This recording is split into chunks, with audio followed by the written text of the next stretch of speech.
The flight home was long, and I couldn't sleep, my thoughts swirling with doubt. I glanced out of the window, watching the clouds pass by, but I couldn't shake the gnawing feeling in my gut. It had all started innocently enough. I'd been going through our bank statements, something I normally didn't pay much attention to, but the amount of time I had spent overseas left me with little else to do during my downtime. Besides, it was my money too, and I figured keeping track of things wouldn't hurt. At first, it was just the regular expenses, groceries, gas, the occasional Amazon order. But then, I started seeing strange charges. A hotel I didn't recognize, and not a cheap one either, the Avalon, a boutique place in the city. And then a few fancy restaurant bills. Hundreds of dollars spent on one meal. I rubbed my eyes, convinced I had misread something. But then I saw the same name pop up a few more times. Is she dining with someone? Then there was the art supply store. Large purchases. That made no sense. Melissa wasn't an artist, never had been. Her hobbies, as far as I knew, were yoga and an occasional book club meeting with a few friends. I didn't remember her ever talking about taking up painting. I felt my stomach churn. I tried to reason with myself. Maybe the hotel stay was part of a girl's weekend, something she forgot to mention. The art supplies? Maybe they were for one of the kids' school projects. But deep down, I knew something wasn't adding up.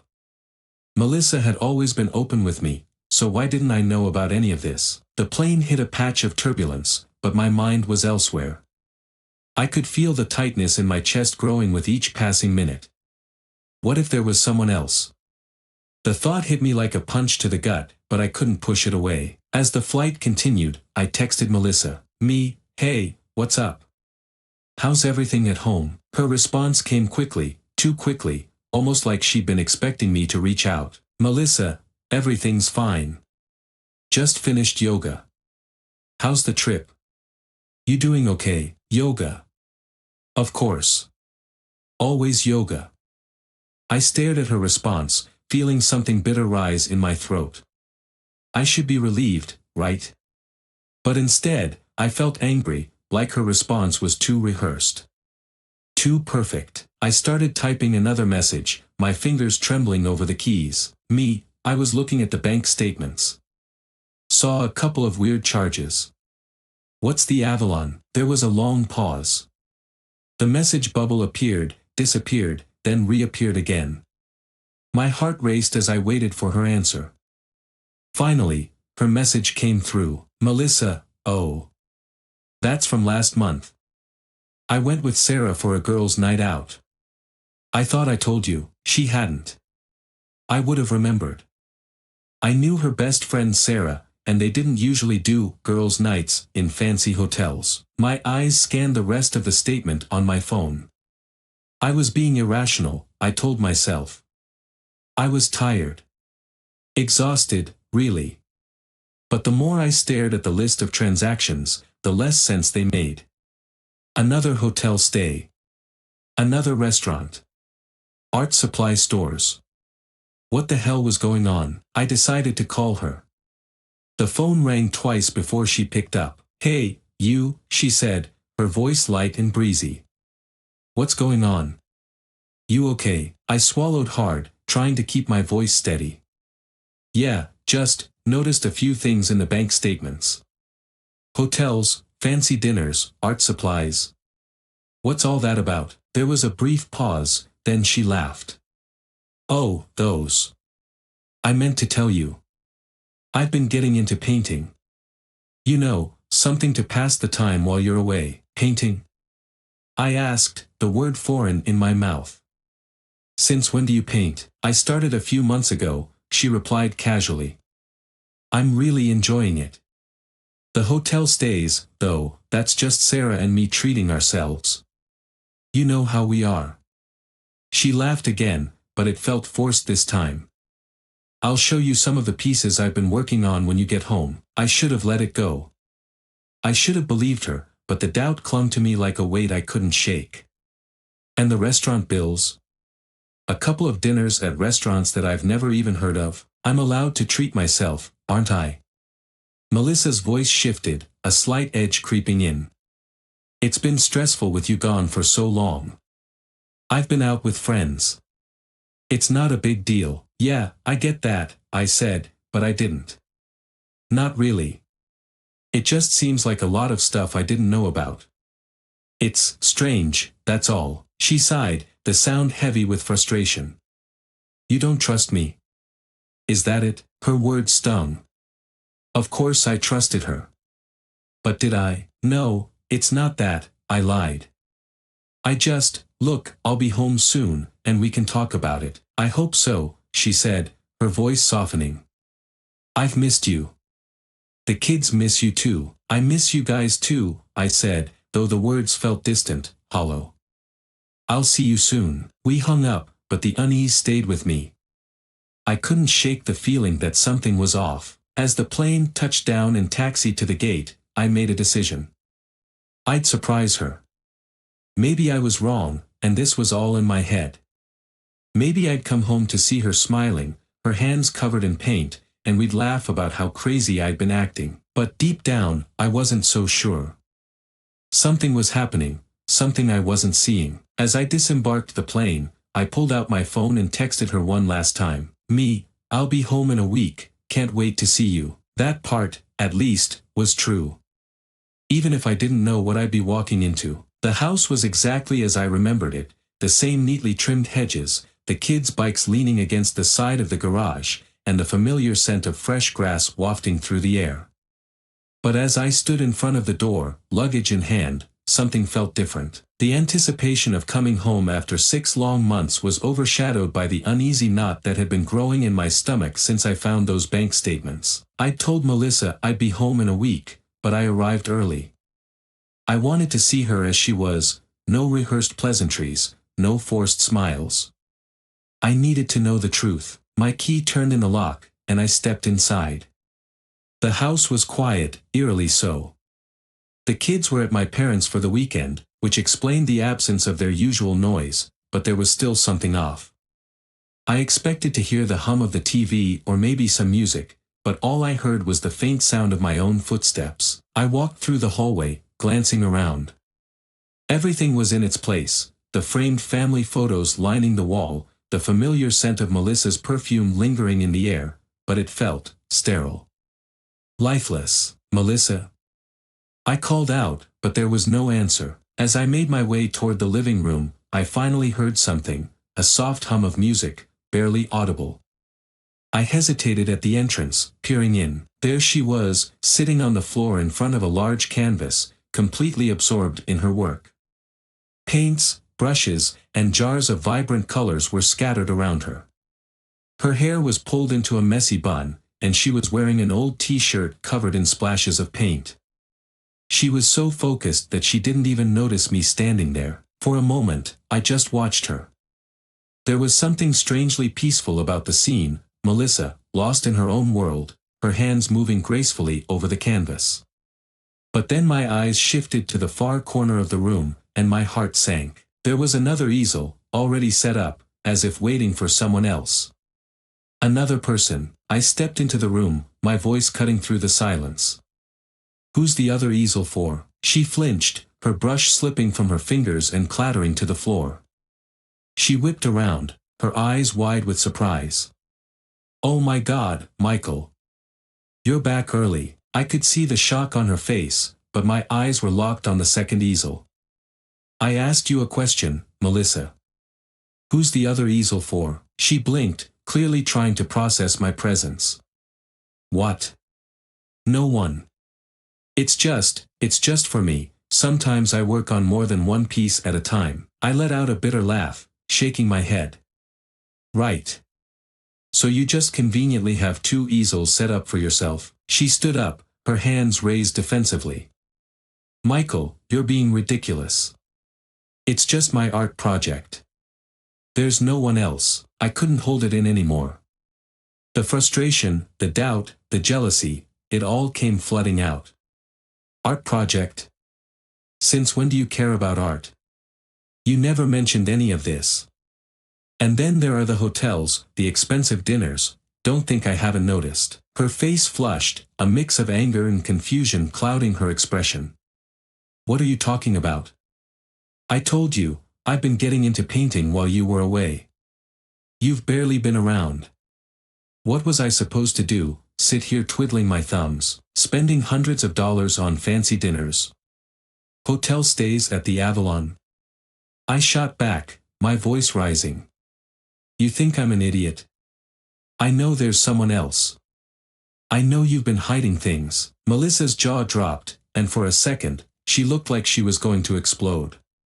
But instead, she closed her eyes and took a deep breath. When she opened them again, her voice was quieter, but cold. You really think I've been cheating on you? Is that what this is about? I don't know what to think anymore, I admitted, my voice trembling with anger and hurt. You've been secretive, Melissa. I saw the bank statements. Nothing about this makes sense. She took a step closer, her eyes searching mine. Michael, I've been trying to find something for myself while you've been gone. Something that's mine. Painting has been my escape, my way of handling you being away all the time. And the hotels? The dinners?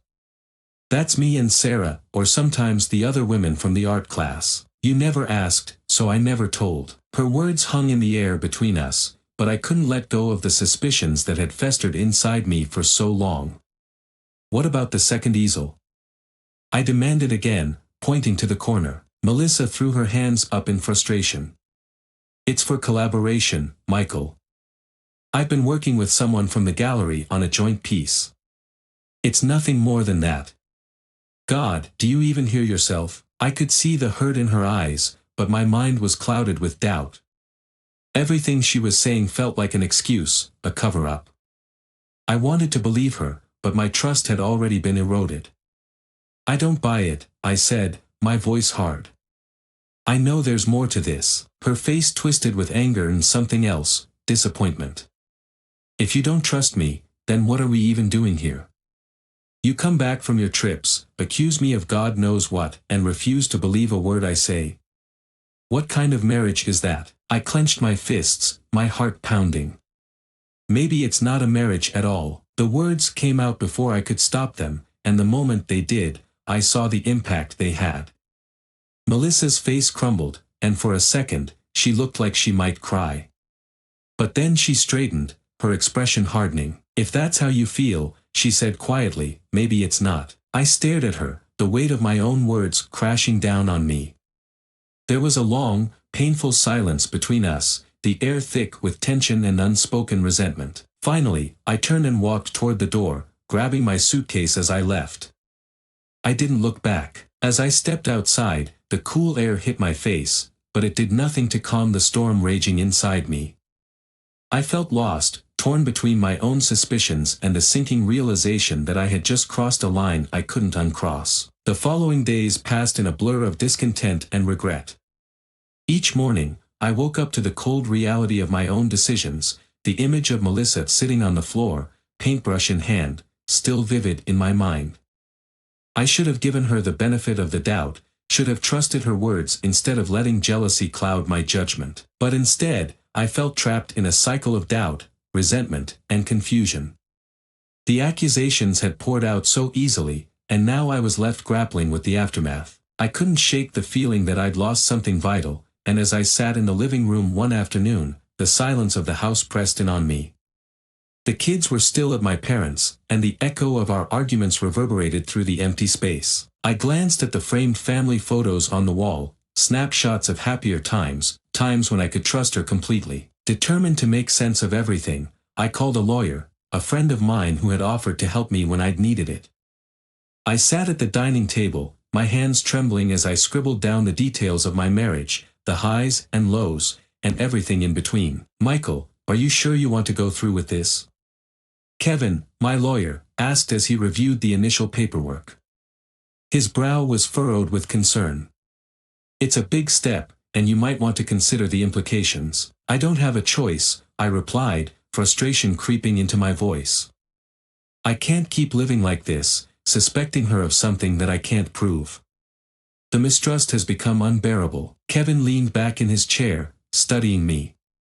Look, I understand you're feeling hurt and angry, but are you sure you're ready to throw away your marriage? You have kids to think about. I rubbed my temples, feeling the weight of my choices. I don't know, Kevin. I thought I could salvage it, but it feels like we're too far gone. Every time I look at her, I see a stranger. This isn't the life I wanted. With a heavy heart, I signed the papers, sealing my fate. The act felt final, a point of no return. As I left the lawyer's office, I wrestled with a maelstrom of emotions, relief mixed with overwhelming guilt. The weight of my decision sat heavily on my shoulders, and I knew the next step would be to face Melissa with the truth. The evening I planned to confront her felt like a storm building on the horizon. As I pulled into the driveway, I hesitated, the sight of our home suddenly feeling foreign.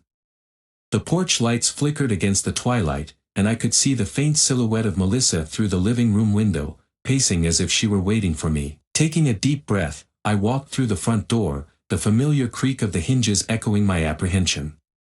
Melissa looked up as I entered, her face lighting up for a moment before the warmth faded, replaced by wariness. "Michael," she said, her voice laced with uncertainty.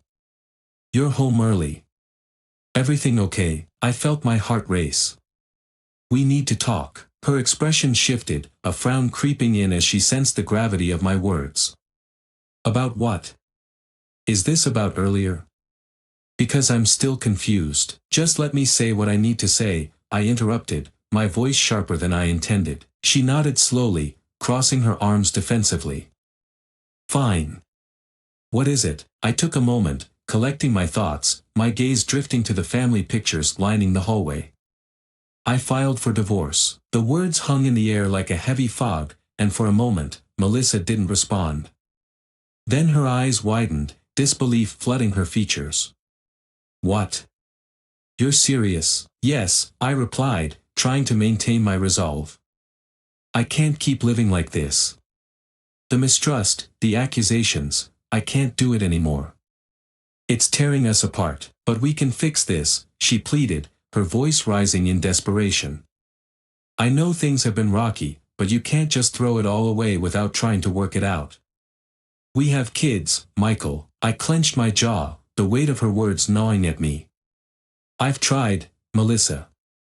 I've tried to believe you, but I can't shake the feeling that you're hiding something. You've been secretive, and it's driving me insane. I don't even know who you are anymore." Her face crumpled as she stepped closer, her hands trembling. "You don't really think I'm cheating on you, do you? I thought you trusted me. I thought you knew me better than that. Then why didn't you tell me about the art classes? The hotel stays? The dinners?" I shot back, my voice thick with emotion. "It felt like you were living a double life, because I was trying to find something for myself. You were gone, and I needed an escape," she exclaimed, frustration spilling over. "You never asked about what I was doing. You just assumed the worst." I shook my head, feeling the weight of my own stubbornness. "And now? Now we're at this point, and I don't know if I can come back from it." Tears welled in her eyes, and she took a step back as if my words had physically struck her. "You really want to do this? You want to throw away everything we built together? Just like that?" "I don't want to, but I feel like I have to," I said, my heart breaking with every syllable. "This isn't the life we wanted. We're hurting each other. It's better to end it now than drag this out and make it worse." Silence enveloped the room, a chasm forming between us. Finally, she whispered, "You don't understand what you're doing." "No, maybe I don't," I admitted, my voice cracking. "But I can't keep living this lie.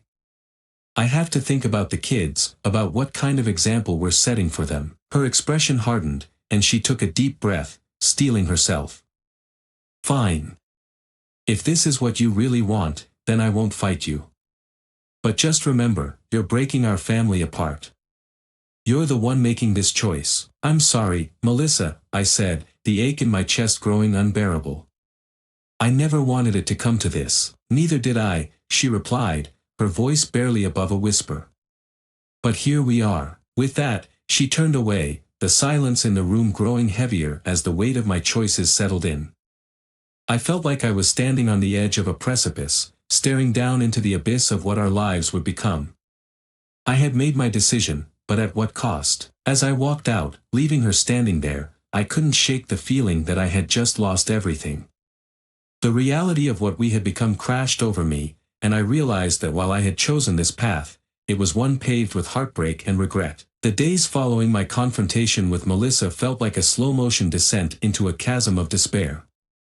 I moved through the motions of daily life, work, dinner with the kids at my parents' house, even the occasional attempt at normalcy.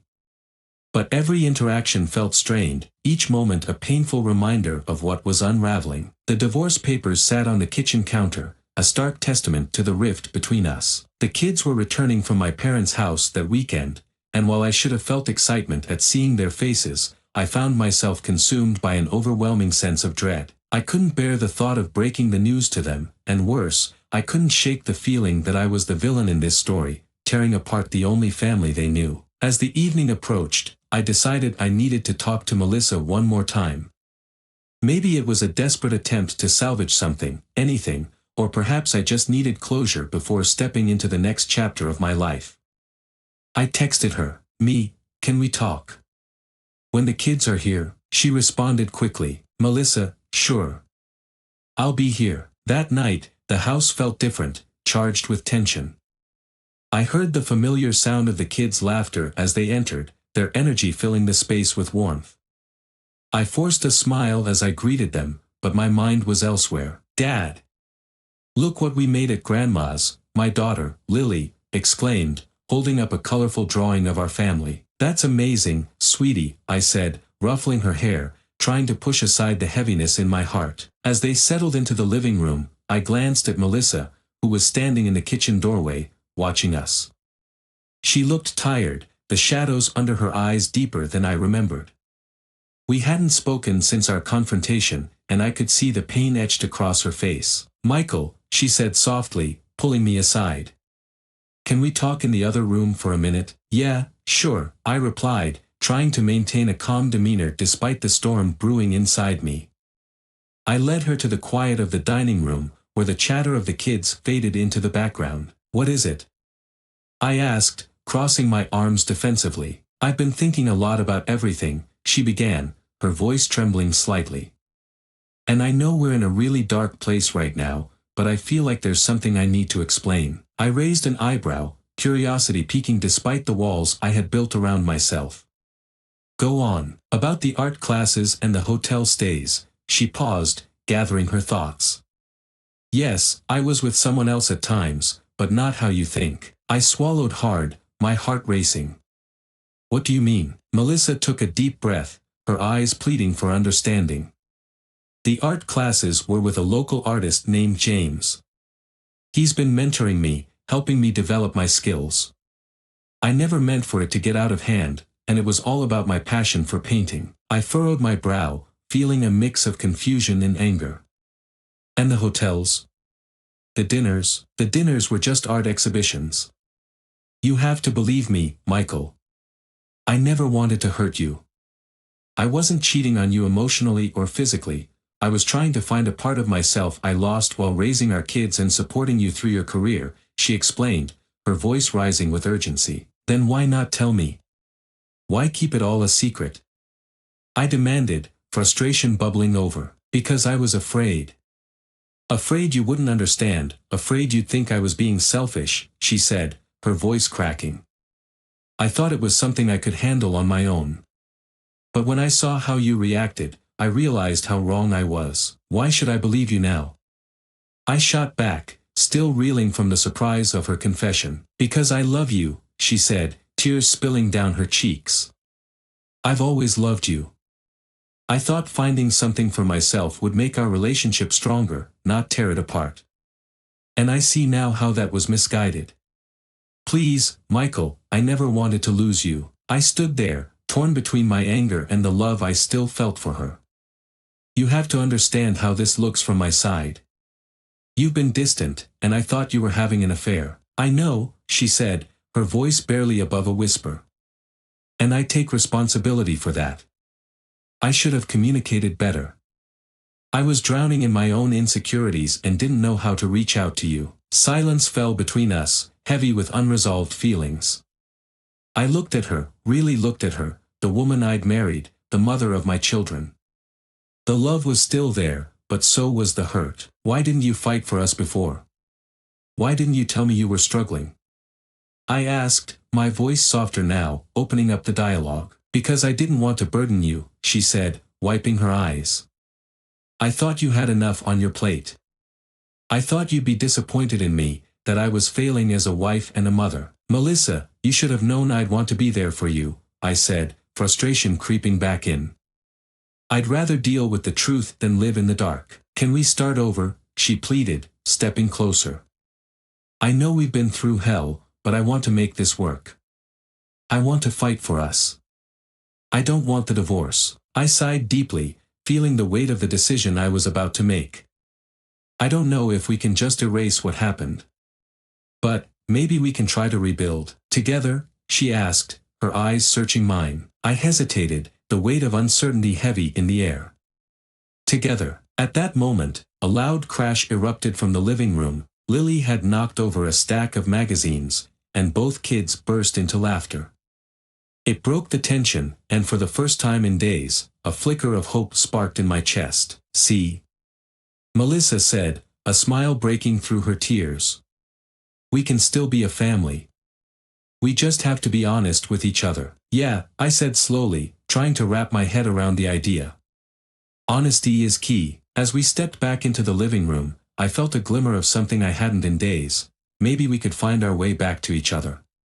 It wouldn't be easy, but perhaps the love we shared was worth the fight. In the laughter of our children, I saw the remnants of our family, the hope for our future. And as I glanced at Melissa, I realized that while the path ahead was uncertain, the truth could still lead us home.